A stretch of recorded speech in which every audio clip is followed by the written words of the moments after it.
Chapter 2, Home Problems.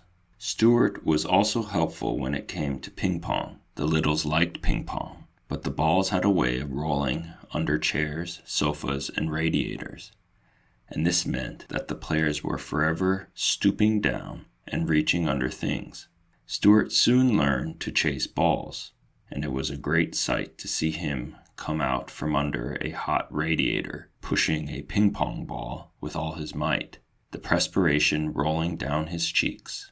The ball, of course, was almost as high as he was, and he had to throw his whole weight against it in order to keep it rolling.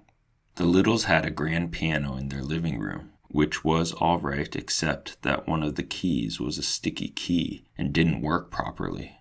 Mrs. Little said she thought it must be the damp weather, but I don't see how it could be the damp weather, for the key had been sticking for about 4 years, during which time there had been many bright clear days. But anyway, the key stuck, and was a great inconvenience to anyone trying to play the piano. It bothered George particularly when he was playing the scarf dance, which was rather lively. It was George who had the idea of stationing Stuart inside the piano to push the key up the second it was played.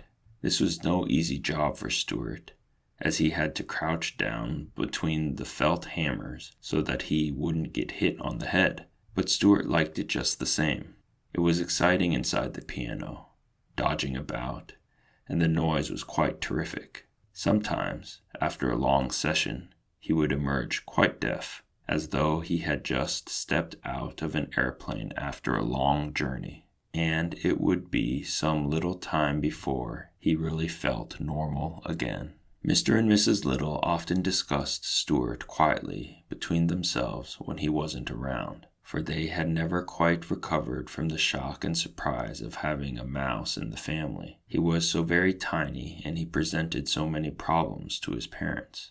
Mr. Little said that, for one thing, there must be no reference to mice in their conversation.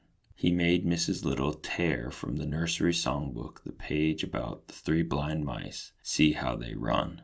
"I don't want Stuart to get a lot of notions in his head," said Mr. Little. "I should feel badly to have my son grow up fearing that a farmer's wife was going to cut off his tail with a carving knife. It is such things that make children dream bad dreams when they go to bed at night." "Yes," replied Mrs. Little, "and I think we had better start thinking about the poem, 'Twas the night before Christmas, when all through the house not a creature was stirring, not even a mouse." I think it might embarrass Stuart to hear mice mentioned in such a belittling manner. "That's right," said her husband. "But what shall we say when we come to that line in the poem? We'll have to say something. We can't just say 'twas the night before Christmas when all through the house not a creature was stirring. That doesn't sound complete. It needs a word to rhyme with house." "What about louse?"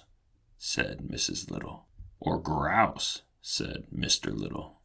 "I suggest souse," remarked George, who had been listening to the conversation from across the room.